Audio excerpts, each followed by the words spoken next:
My name is Hannah. I'm 32 years old. And last week, something happened that shook me to my core.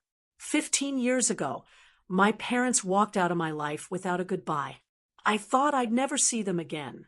But right after my aunt passed and left me everything, they suddenly showed up at my door, smiling like nothing ever happened. Tell me in the comments where you're watching from, and don't forget to subscribe for more family drama, revenge, and emotional courage stories. I never thought silence could feel so heavy.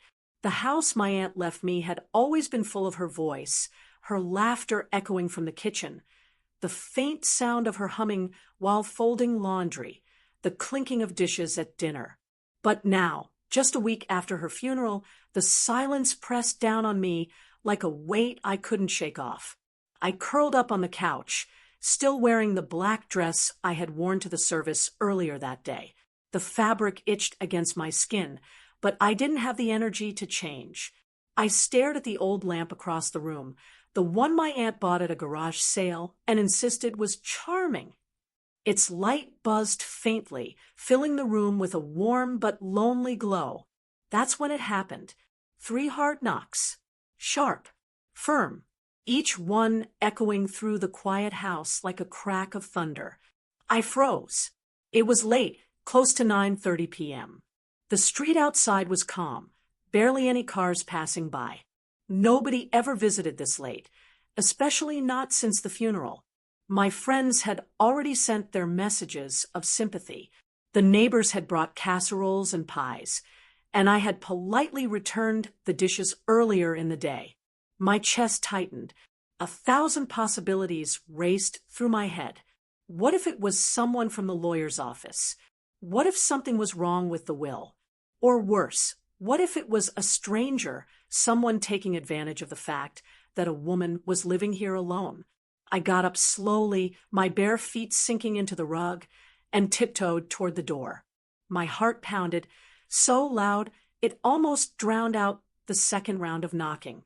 This time, the knocks were slower, deliberate. Whoever it was, they weren't going away. I reached for the lock, but stopped. Something inside me whispered to be cautious. My aunt always told me, don't open the door unless you know who it is. Hannah, not everyone means well. Who's there? I called out, trying to sound steady, though my voice cracked slightly. For a moment, there was only silence. Then a woman's voice answered, soft but shaky. Hannah, it's me. It's Mom. The words punched the air out of my lungs. My hand slipped from the doorknob, and I stumbled back as though the floor itself tilted. Mom. I hadn't heard that word from her lips in 15 years. Another voice followed, this one deeper, gruff, hesitant. It's your father, Hannah. Please just open the door. I stood there, paralyzed.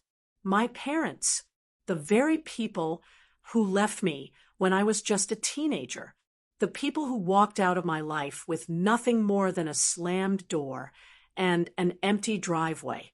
15 years of silence, of wondering, of aching, and now they were here, on my porch. My throat tightened as memories flooded back. The night they left, the sound of their car pulling away, my aunt's arms wrapping around me while I sobbed, begging her not to let them go. Another knock.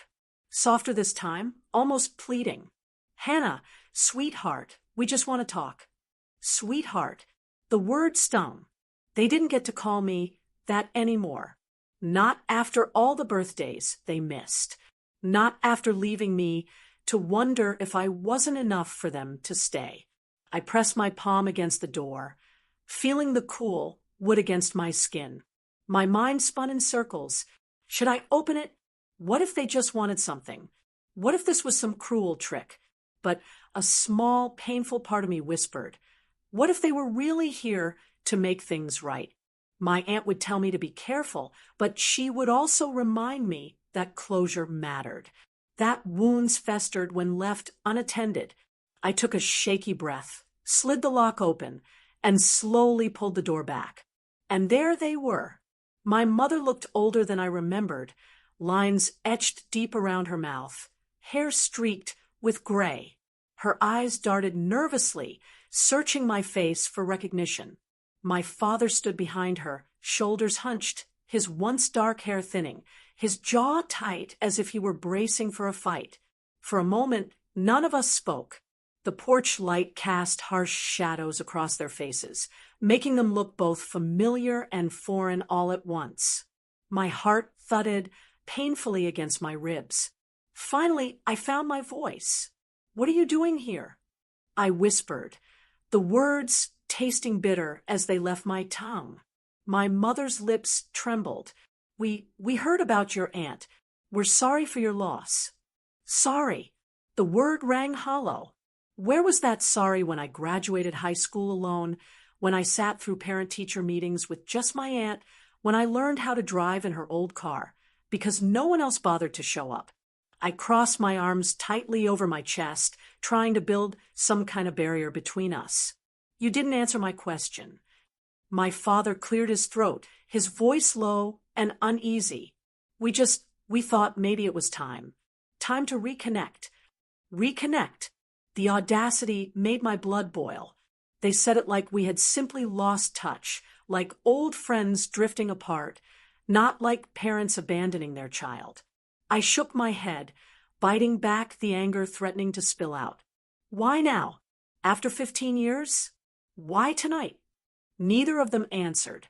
Instead, they exchanged a glance, one of those silent conversations parents think children can't read. But I wasn't a child anymore, and I saw it clear as day: the hesitation, the guilt, and something else. Something that looked a lot like calculation. I let the silence stretch until it became unbearable. Finally, I stepped aside just enough to block the doorway.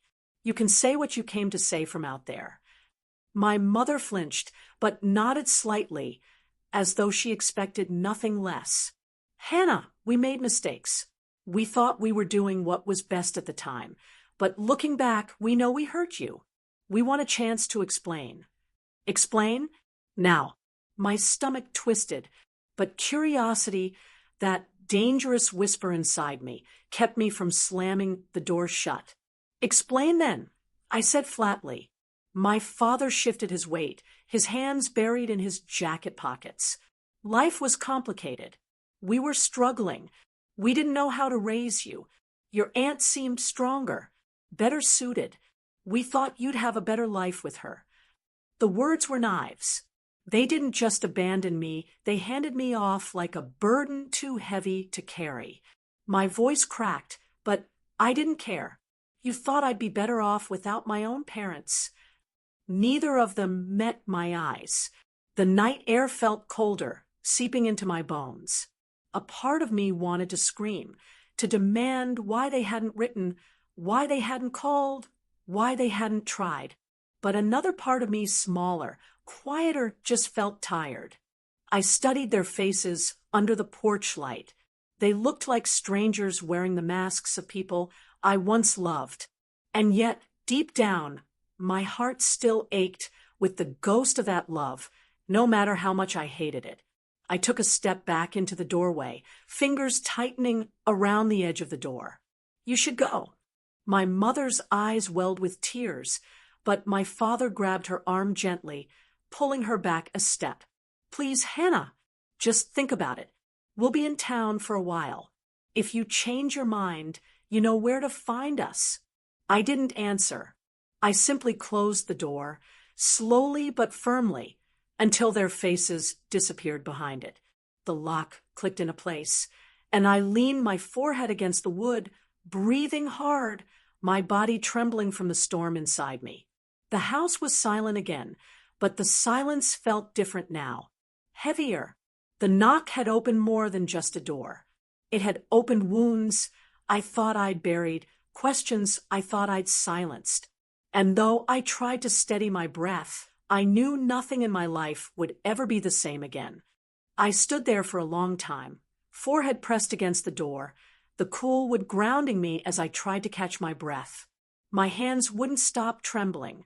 Their voices still echoed in my ears, Mom's soft plea, Dad's steady insistence. The house felt different now, as though their presence outside had seeped through the cracks and settled into the air. I pushed myself away from the door and walked slowly into the living room, my legs unsteady. The lamp's faint buzz was the only sound. I sank into the couch, hugging one of the throw pillows against my chest, and stared at the ceiling. The silence wasn't comforting anymore. It was too loud, too crowded with memories I had worked so hard to lock away. I closed my eyes, but that only made it worse. Suddenly, I was 12 again. It was late on a summer evening, the sky still streaked with orange and purple. I remembered standing on the front porch of my childhood home, clutching the hem of my t-shirt, confused about why my parents were arguing in the driveway. Their voices were sharp, low, but tense, and I could only catch fragments. Money, responsibility, not ready. Words that didn't make sense at the time, but carved scars I carried into adulthood. Then came the moment burned into me forever, the sound of the car doors slamming, the engine roaring to life, the headlights sweeping across the lawn as their car pulled away. I ran barefoot across the porch, screaming for them to stop, but the taillights only grew smaller until they disappeared into the dark. That was the night my aunt found me curled up on the porch steps, sobbing so hard I couldn't breathe. She didn't ask questions. She just picked me up, carried me inside, and whispered, "I've got you now." My chest ached as I opened my eyes and stared at the living room ceiling again. I could still hear her voice, soft but steady, stronger than anything else in my life. I got up and walked into the kitchen, switching on the overhead light. The counters were clean, my aunt's old cookie jar still sitting in the corner. She used to keep it full of chocolate chip cookies, the kind she said could fix a bad day. I opened it now, knowing it was empty, but the faint smell of sugar still lingered. It hit me like a wave. The memories kept coming, one after another. I remembered the first day of middle school after my parents left. My aunt braided my hair that morning, fumbling a little because she wasn't used to it, but she tried anyway. I remembered walking into the cafeteria and seeing kids sitting with their moms and dads, laughing over packed lunches. I sat alone with a peanut butter sandwich my aunt had made, staring at the clock, waiting for the bell to save me. And then there was the winter I got sick, really sick. Fever, cough, the works. My aunt stayed up all night by my bed, a damp washcloth pressed to my forehead, reading me stories from her old bookshelf just to keep me calm. She didn't complain once, not even when she had to call off work for 3 days straight. That was the thing about her. She never made me feel like a burden. She made me feel wanted, loved. I poured myself a glass of water and sat at the kitchen table, my fingers tracing the wood grain. My parents had said they thought my aunt could give me a better life. But if that were true, why did it feel like they had chosen the easier path for themselves instead of the harder one for me? The clock on the wall ticked loudly. I checked my phone out of habit, scrolling through texts from well-meaning friends who had sent thinking of you messages after the funeral. I typed out a reply to one, "I'm fine," then deleted it. Fine wasn't the word. I was unraveling. I decided to distract myself. I walked into the hallway and opened the closet where my aunt had stored photo albums. The box was heavy, and I carried it carefully into the living room, setting it down on the rug. I flipped open the first album. There I was, a gap-toothed kid, at a school play, grinning under paper reindeer antlers. My aunt sat in the front row of the audience, clapping, her eyes crinkled with pride. Another photo showed me holding a science fair ribbon, my aunt's hand resting on my shoulder. Page after page, her face appeared again and again, never absent, never distracted. But the absence of my parents was just as glaring. No one else noticed it back then. Maybe, but I did. And it cut deeper with every year. A tear slipped down my cheek as I closed the album.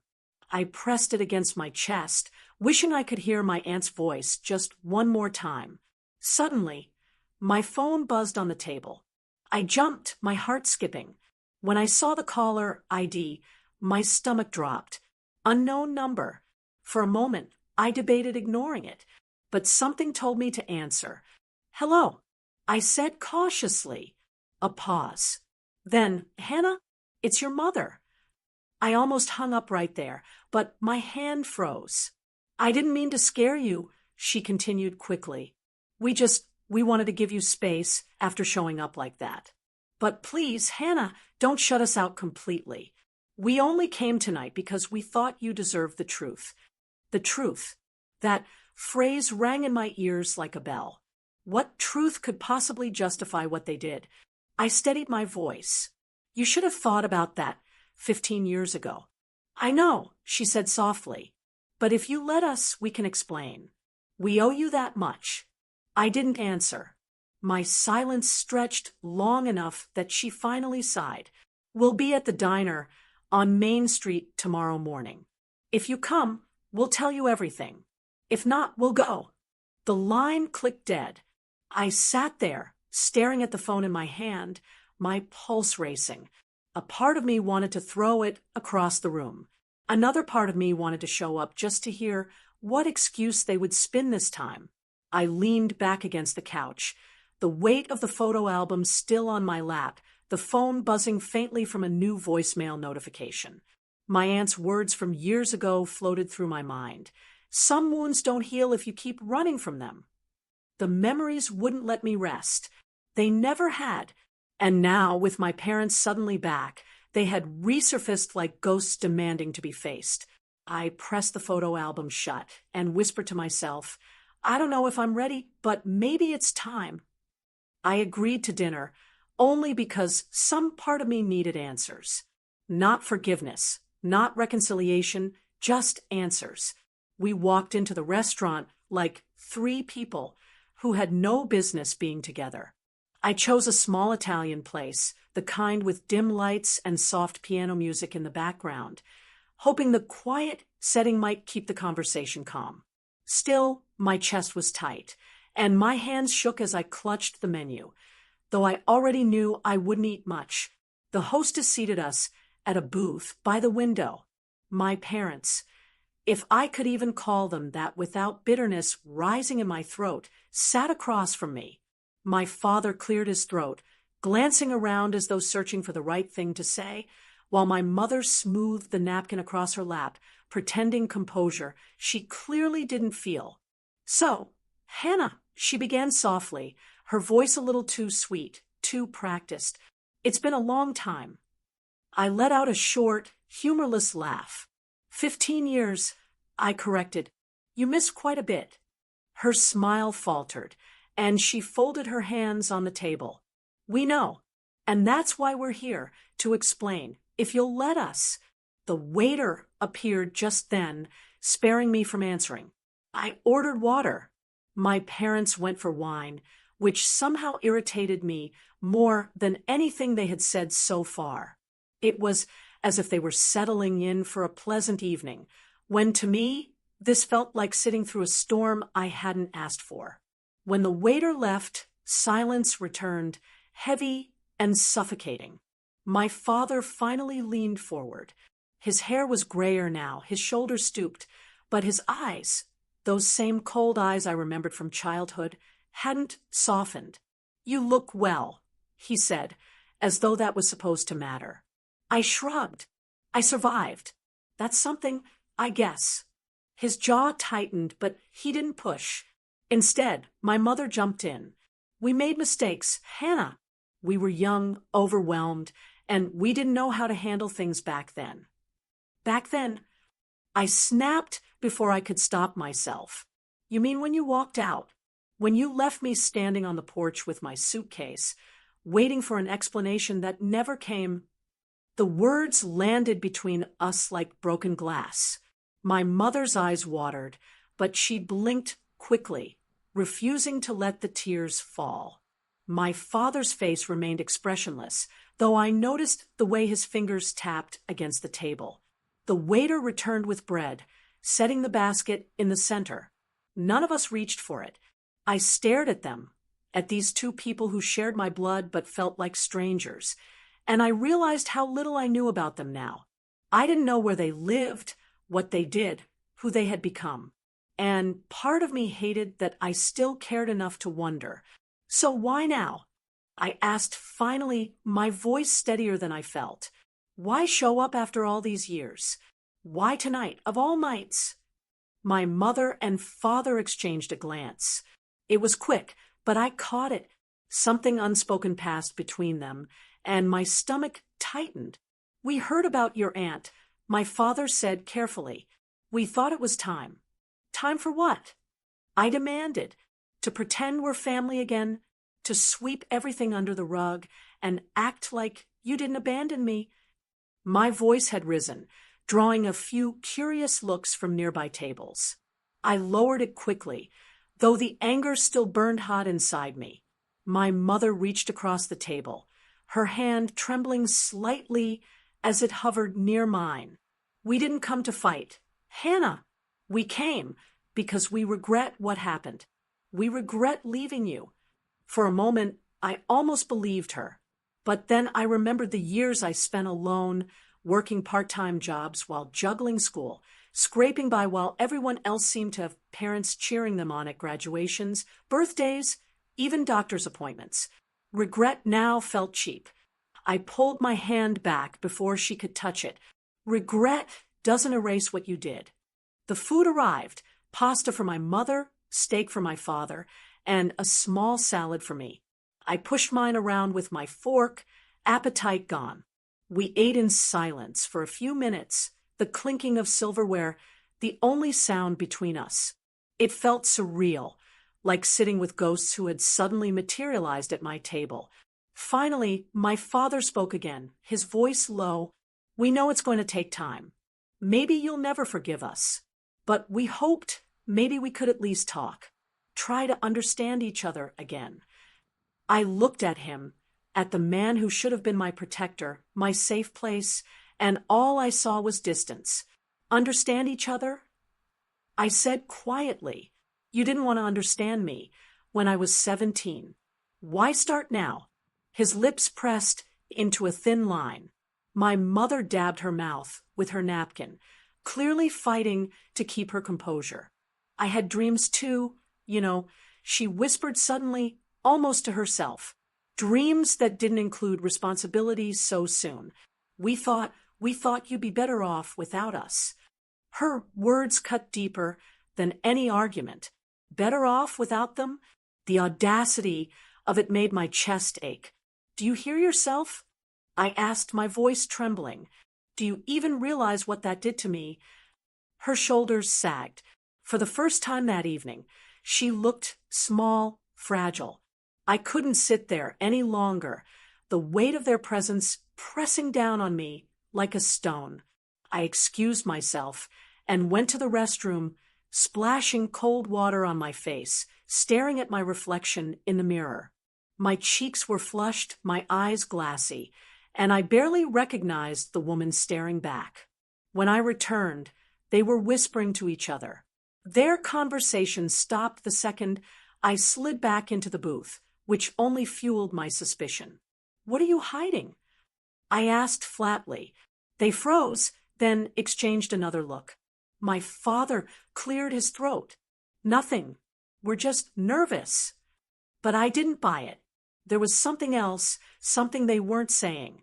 I sat back, folding my arms, my heart pounding. This dinner wasn't about regret or reconciliation. It was about something more. And whatever it was, I intended to find out. The answer came sooner than I expected.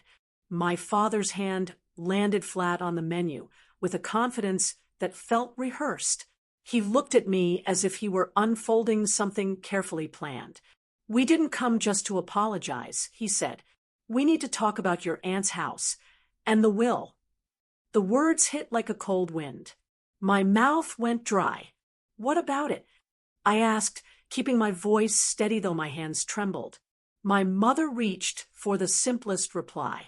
We can help you manage it. Hannah, it's a big responsibility. Help. The word sat between us like a challenge. You walked away, I said. You left me with my aunt and expected her to raise me. Why do you think you can manage anything now? My father's face tightened. We were young. We made mistakes. We're trying to fix them. Fix them? I echoed. Around our table, the soft murmur of other diners felt distant, as if we were in a bubble where hurts were being splayed open. You left me on a porch and never called. You miss my birthdays, my school plays, my life. Fixing doesn't begin to cover that. He cleared his throat and leaned closer, lowering his voice. We have financial troubles. Hannah, we lost our home. We thought maybe with the property we could have stability. We don't expect everything, just a fair arrangement. The phrase came out like a bargain. Fair arrangement. My chest tightened. So that's it. You saw an opportunity and came back. Not because you missed me, but because of bricks and land. My mother's eyes shone with an emotion that teetered between regret and pleading. We're not heartless. We were wrong. We want to be part of your life. Part of my life. Those words should have felt healing, but instead they sounded like an attempt to reopen old wounds. I felt a strange pull between anger and the faded pieces of affection I had for them years ago. For a beat, their smallness in front of me made me ache. You can't erase 15 years with a dinner, I said. You want a stake in something that my aunt left me because she loved me. She stayed. She raised me. She trusted me with her home.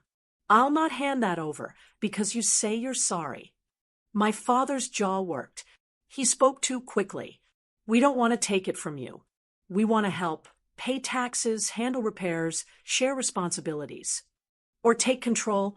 I shot back. Help that comes with strings is not help. It's leverage. A few tables away, a couple glanced over, then looked away. The waiter moved with practiced neutrality, pouring water into glasses, pretending not to hear. The world outside our bubble went on. Soft music, clink of plates, laughter from a corner. Meanwhile, my heart kept time to a faster drum. My mother's voice dropped. We thought about your future. We thought without our support you might be lonely or overwhelmed. You're young, Hannah. Managing property is complicated. I laughed once, a short sound that surprised me. Young? I got a job at 16. I worked 2 shifts sometimes. I paid bills. I learned to be responsible because you weren't there. Don't condescend me now. Inside me something shifted. Not fury only, but clarity. Years of carrying myself alone had taught me self-reliance. Those lessons hardened into resolve. You don't get to decide what's best for me anymore, I said. You left. That decision shaped my life. It won't be used against me now.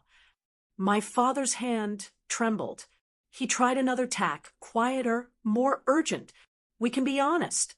We were scared. We didn't have work. We had debts. We thought leaving was easier, so you'd have a chance. I was a child, I said. The words came with heat. Children don't get to be sacrificed for the comfort of adults. You sacrifice me. He flinched as if struck. For a moment, the anger left his eyes, replaced by something that looked like regret. My mother's mouth quivered. She blinked hard to stop tears. I felt a flicker of pity, but pushed it down. I had survived on pity before.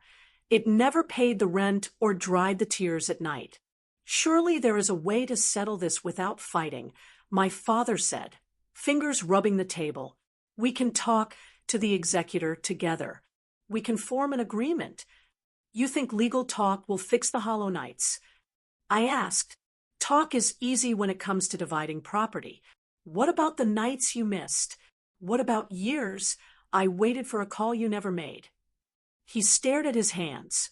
Silence stretched, heavy and brittle. My mother finally spoke, voice small. We slept on couches.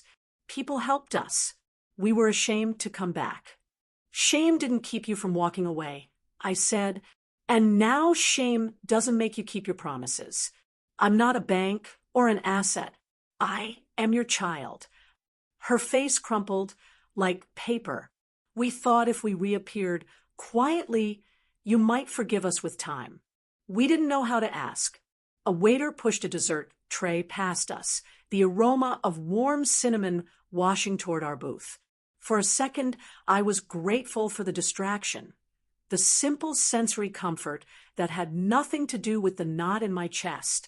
The smell seemed to remind me of my aunt's pies, how she'd bring a slice after a long day.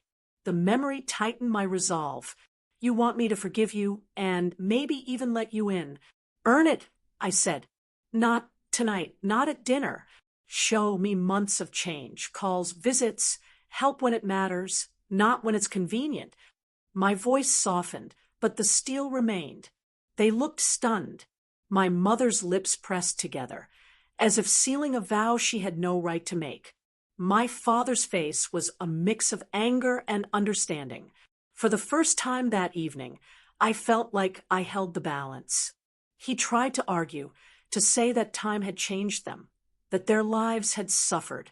He raised his voice, and his words edged toward a threat when he mentioned the complexities of estate law and how easily things could be contested. The implication hung in the air like a shadow. I didn't flinch. Fear had been a companion for years. Now, it felt like a useful reminder of what I would not accept. Threats won't get you anywhere, I said. If you pursue legal measures to bully me, I will stand firm. But I won't let intimidation replace the truth. My father's voice faltered. For a sliver of a moment, he looked smaller than the man I remembered. My mother reached out, as if to touch my hand, beseeching, but I pulled away.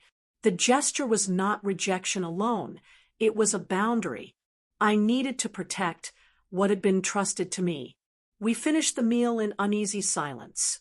The conversation drifted from sharp edges to quieter words, plans, logistics, practicalities. My parents spoke of finding temporary work and of staying in town so we could slowly rebuild something. I listened, cataloging promises like inventory. When I walked out into the night, rain had started to fall, thin at first, then stronger. The street smelled clean, and the city lights reflected in puddles like stray stars. I walked deliberately, each step measured. The breaking point had not left me broken. It had carved a line. I knew now what I would allow and what I would not. I would honor my aunt's memory and protect the life she built for me, carefully, deliberately, and without fear of being swayed by old promises. Always. You said, give me word count. The rain followed me home, soaking my coat and streaking my hair until I could hardly see the road ahead. Each drop felt like a reminder, sharp, cold, and unrelenting. I didn't rush, though. I walked slow, steady, deliberate. The evening at that restaurant had left me with a weight I couldn't shake, but there was also a strange kind of release hidden underneath it. My parents had spoken their piece, and I had spoken mine. Nothing was fully resolved, yet something inside me had shifted. When I reached the house, my aunt's house, now mine, I stopped at the porch steps. The rain hammered the roof above, dripping down in thick rivulets. I pressed my palm against the front door before unlocking it, as though asking permission to enter.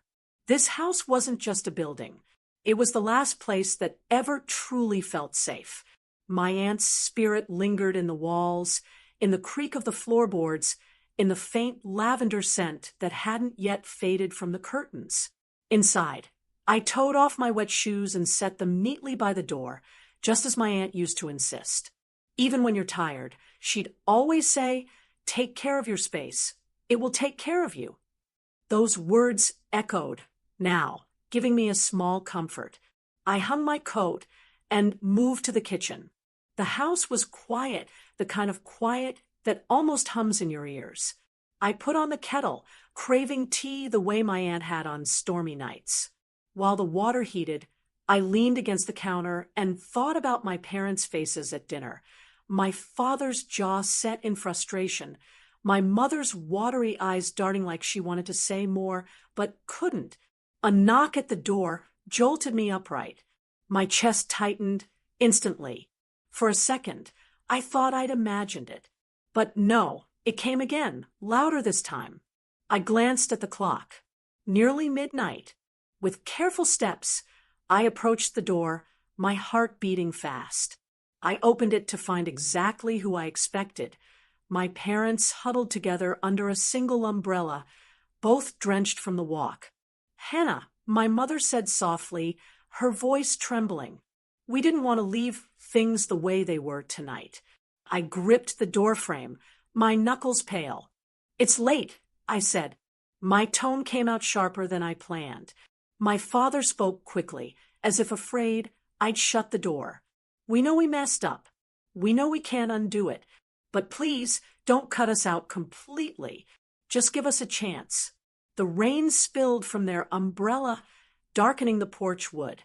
They looked smaller than I'd ever remembered, two figures caught in a storm, clinging to hope. And yet, my chest stayed cold. I shook my head slowly. "I gave you my answer tonight. I can't carry you back into my life just because you're suddenly ready. You don't get to step into the home she built for me and claim a place." Tears slipped down my mother's cheeks, mixing with the rain. My father's face twisted with helpless anger. For a moment, I almost faltered. Almost. But then I pictured my aunt in this doorway, years ago, pulling me into a hug when I was a scared teenager abandoned by the very people standing in front of me now. That memory held me steady. "I'm not doing this out of spite," I continued, my voice lower but firm. "I'm doing this to protect myself. I spent too long wishing for you to come back. Tonight, I realized I don't need that wish anymore." My father opened his mouth, but I raised my hand. "Don't," I said. "You had 15 years. I can't give you more." The silence that followed was heavy, broken only by the rain. My parents looked at me, pleading, defeated, lost. I reached for the door. My mother gasped softly, like she knew what was coming. "I hope you find peace," I whispered. Then I closed the door. The latch clicked into place, and with it, a finality I hadn't felt before. I leaned my forehead against the wood, my whole body trembling. On the other side, I heard faint voices, maybe my mother crying, maybe my father muttering, but I didn't move. Eventually, their footsteps receded, swallowed by the rain. Inside, I slid down to the floor, hugging my knees. The tears came, hot and unrelenting, but they weren't the same tears I'd cried as a child. These weren't the tears of abandonment. They were the tears of release. For the first time, I felt the sharp thread that had tied me to my parents' choices finally snap. After a long while, I stood and returned to the kitchen. The kettle had cooled, so I reheated it and made tea. I carried the mug to the living room and sat in my aunt's old chair, wrapping myself in the knitted blanket she'd made years ago. The rain softened outside, becoming a steady rhythm instead of a storm. I closed my eyes and imagined my aunt sitting across from me, her hands folded neatly, her eyes kind. "You're stronger than you think," she used to tell me. "Don't let anyone make you doubt that." I let those words sink in. The house felt less empty now, almost as though my aunt's presence was woven into the very air. I realized the inheritance wasn't just the deed to the property or the money in the account. It was this sense of belonging, this foundation she built for me when no one else would. That was her true gift. I sipped my tea and allowed myself to breathe deeply. Tomorrow would bring decisions, legal papers, repairs, responsibilities. But tonight, I had already made the most important choice.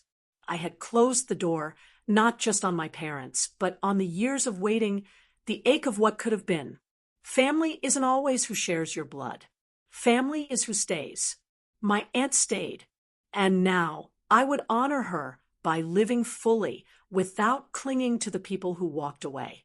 As the night stretched on, the rain slowed to a drizzle, and finally silence returned. I finished my tea, turned off the light, and headed upstairs. When I reached the top, I looked back once at the front door. Still shut, still strong. A symbol of the boundary I had finally built. For the first time in years, I felt safe.